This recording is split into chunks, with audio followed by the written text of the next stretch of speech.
Hello, and thanks for joining us for the DTALite and NeXTA training pre-workshop webinar. This is a recorded version of the webinar offered June 23, 2013, and is made available online for future users and training workshop attendees. This is the second video in a series of 4 segments designed to introduce you to DTALite and NeXTA. In this session, we'll focus primarily on what DTALite and NeXTA can do and how DTALite functions internally. The major motivation behind developing DTALite is simply to respond to the needs of the users in the transportation modeling community. According to a survey in 2009, many modelers indicated that DTA models require too much input data and that they take too long to run, and that the model is unclear. Well, in response, DTALite addresses these issues, offering a simplified data input which is compatible with static traffic assignment models. We use parallel computing to make our models run faster and simplify the routing and simulation components. The entire code is also open source, which means that you can directly see what the model is doing and how changes in the source code can affect the outputs of the model. So what can NeXTA and DTAlite do? First, it functions as an open source traffic simulation and modeling data hub, with connections to signal optimization and microscopic simulation models such as Synchro and VSUM. We've also integrated tools for managing simulated and measured data. For example, we can use it to compare simulation results with observations from the field. DTAlite functions as a large-scale dynamic traffic assignment engine, which supports very large networks, several thousand zones and links, and several million vehicles. Third, NeXTA and DTAlite support network scenario analysis, especially with consideration for tolling, emissions, and safety. As an example of DTAlite's computational efficiency, consider the Triangle Regional Network in North Carolina. With over 2,000 zones, nearly 10,000 nodes, and well over 20,000 links, we have approximately 1 million trips in just the AM peak period alone. When running this model, it takes approximately 2 minutes and 45 seconds per iteration. Running over 20 iterations takes about 1 hour. This isn't running on a specially built machine either. This is running on off-the-shelf desktop hardware. Next, we would like to highlight the rich visualization features available through NeXTA. NeXTA itself enables visualization of large-scale dynamic traffic assignment models. But we can also export simulation results to Google Earth and Google Maps for external visualization purposes. Additional visualization options are also available. For example, one of the latest features we've added is the corridor-level contour plots, which are commonly found in traffic engineering.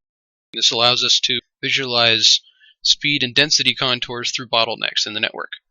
Also, our integrated data management tools allow us to compare simulation results and observations from the field for calibration and validation purposes within NeXTA.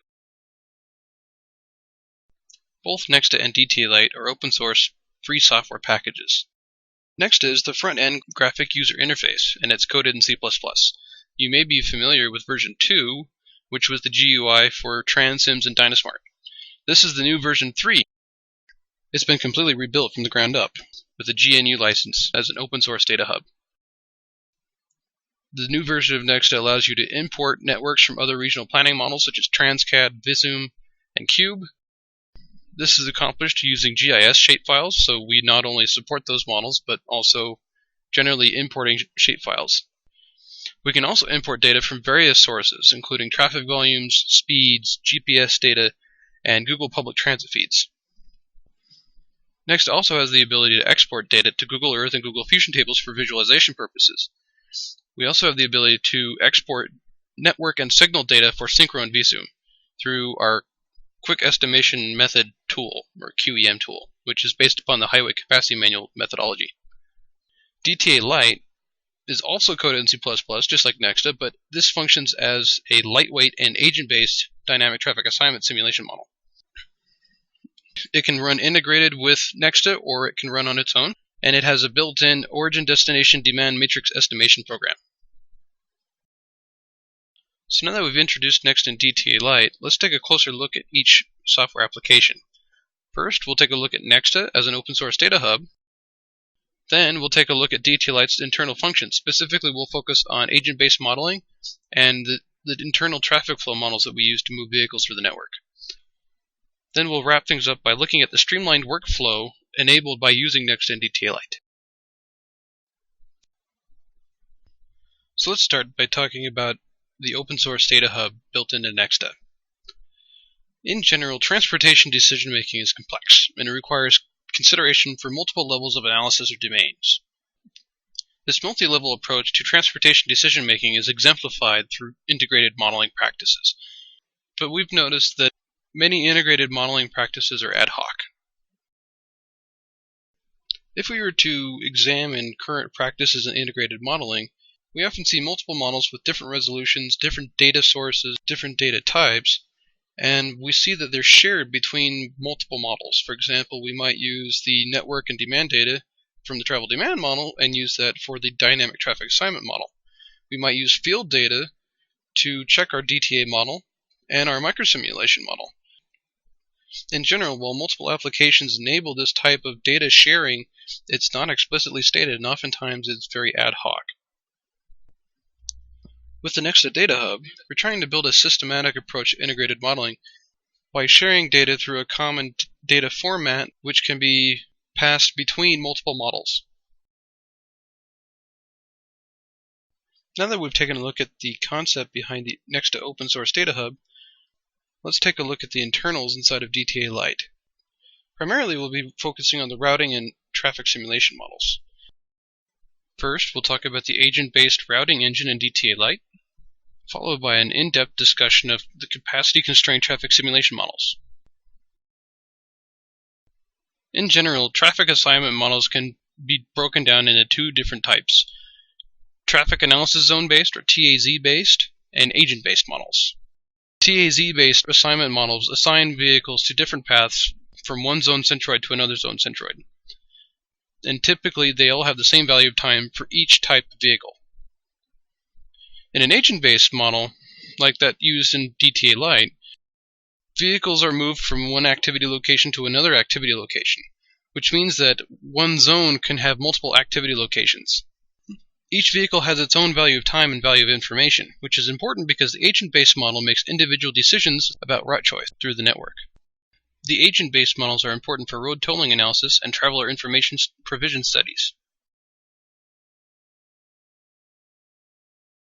In DTAlite's agent-based routing model, routing is performed for each individual agent, so each agent gets its own route choice decision. As a result, each agent has multiple dimensions of travel decisions. For example, an agent is assigned an origin, a destination, a departure time, and path. Different agents will receive different route assignments based upon which demand class they belong to. For example, if they belong to a single occupancy vehicle or a high occupancy vehicle. Or they may have different values of time based upon trip purpose. Different drivers may also be assigned to different information classes, which determines what type of travel time information they have when they make their route choice decision. The agent-based routing model in DTAlite uses an individual generalized cost function where the generalized cost for traveling from an origin to a destination is equal to the travel time multiplied by the value of time plus any tolls incurred during the trip.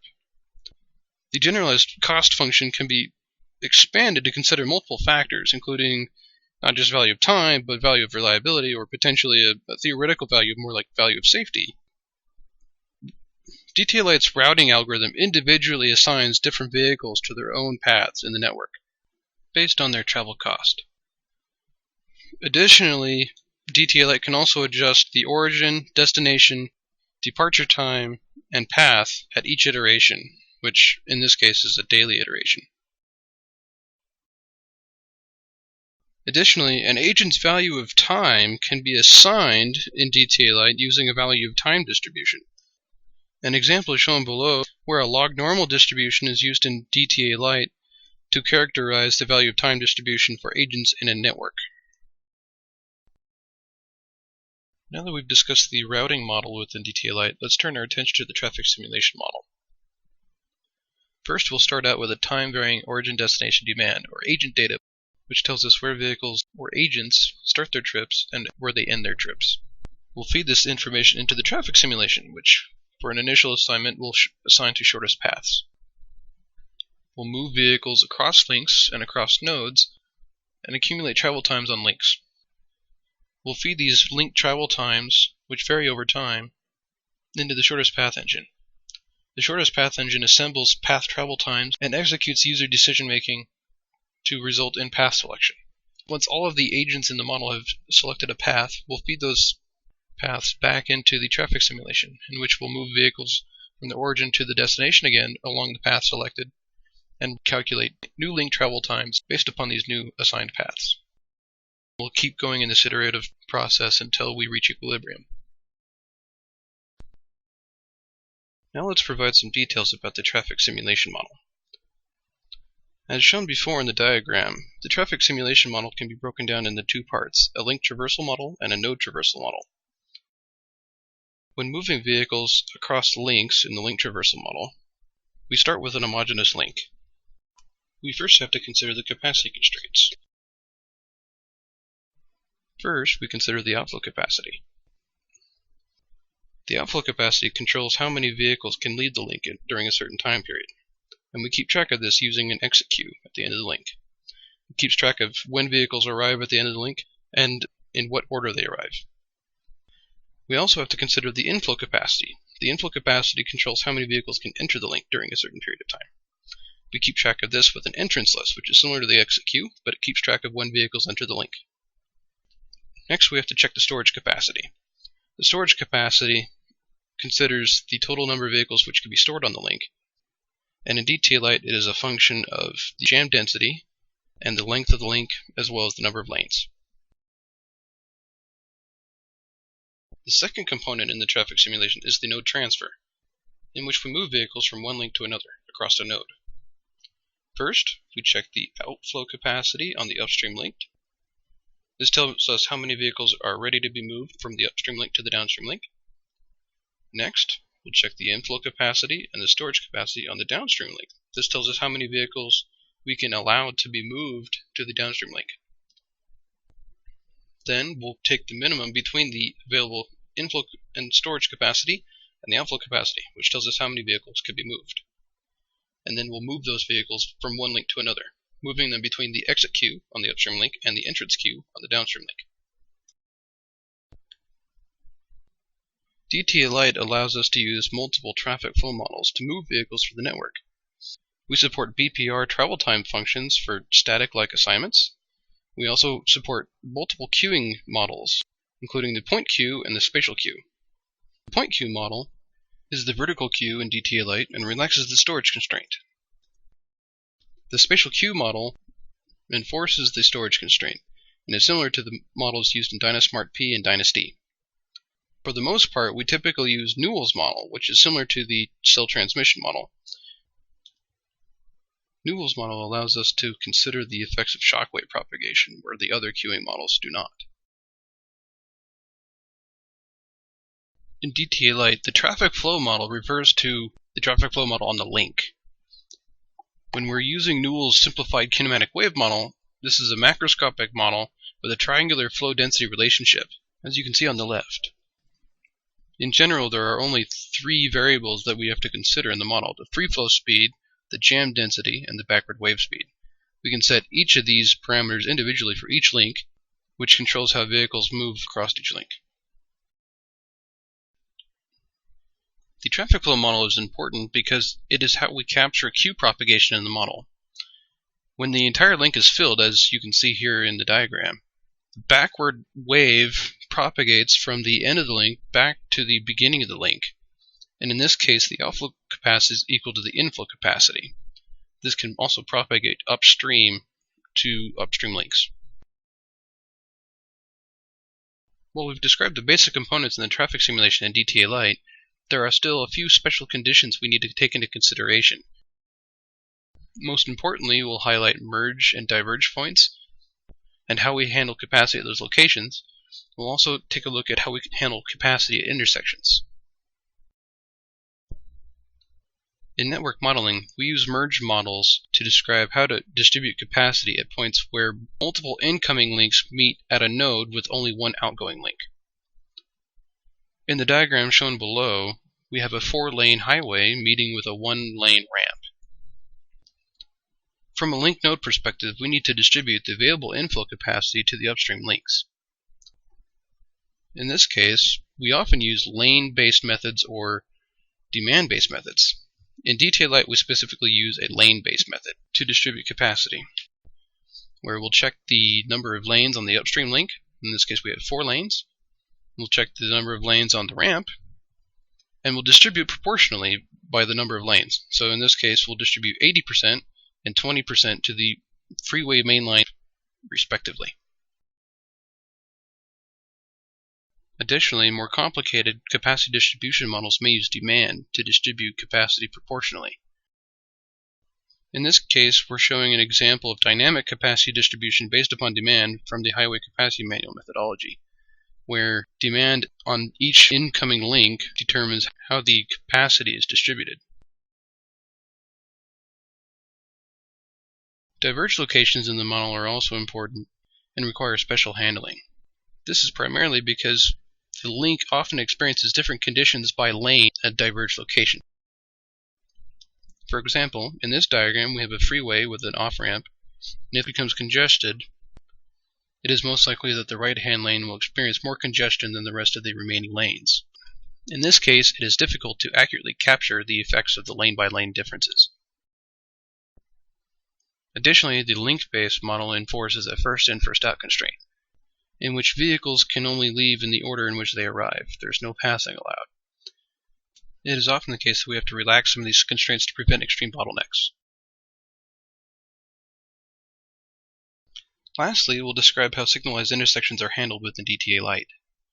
We use a simplified representation in DTALite, where we use the effective green time, the saturation flow rate, and the movement-based capacity to capture the capacity effects of the signalized intersection.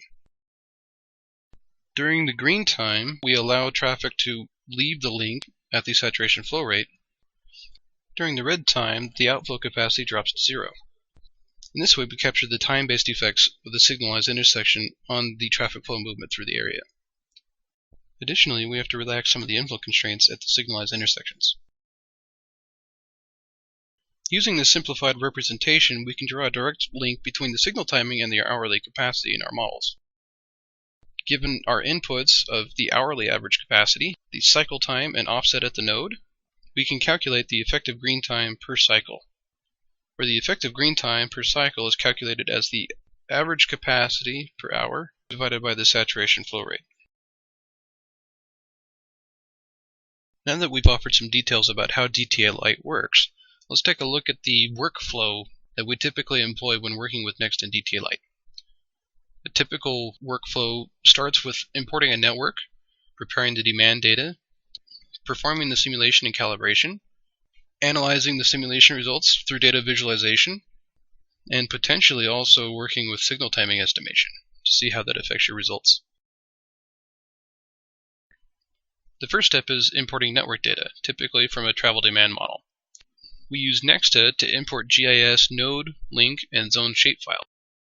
NeXTA utilizes the open source geospatial data abstraction library in order to read the GIS data and read it into NeXTA. We then use a script to map the planning data to the open source data format used by NeXTA. Once the import process is complete, we have a complete network ready for us in NeXTA. In the second step, we start working with the demand data to be used in our simulation. In DTALite and NeXTA, we use a demand metadatabase to manage our demand in our simulation. This allows us to use multiple demand files with different formats. It also allows us to use user-defined loading periods and departure time profiles. An example of the demand metadatabase is shown below. In step 3, we typically begin the process for preparing our network for simulation. This often involves checking network coding, performing some initial simulation runs for debugging, and ends with calibration and validation efforts.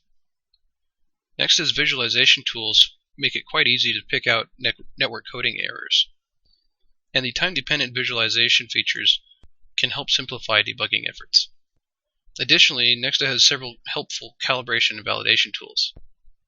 An example is shown below, where we're using a purple band overlaid over the top of links in the network to compare observed traffic volumes with simulated traffic volumes.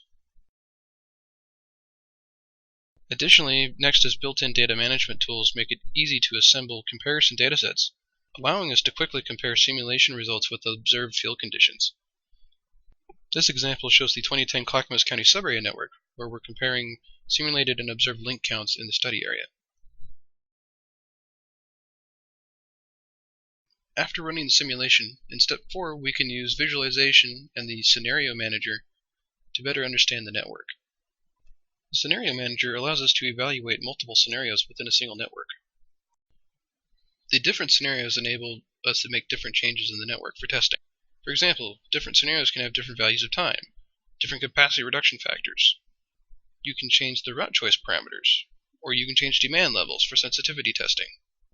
Within the visualization options, we have multiple types of MOEs available. We have MOEs summarized for the network, for different vehicles, for different demand types. We also have link-based, path-based, and OD-based MOEs. You can also use user-defined paths within NeXTA to better analyze path travel times. Lastly, in step 5, we can connect to Synchro and QEM for signal timing purposes. In one example, where we're working with the Clackamas County subarea dataset, we were able to import an existing Synchro data file directly into NeXTA. We then matched the nodes using multiple layers inside of NeXTA and fetched the signal data across into DTALite so that we can use the Synchro timings in our DTALite model. Additionally, a future year study could be facilitated using a quick estimation method tool, which uses the highway capacity manual methodology for estimating signal timing. This concludes the second session of the 4-segment recorded webinar. Please join us by watching the remaining sessions using the links below.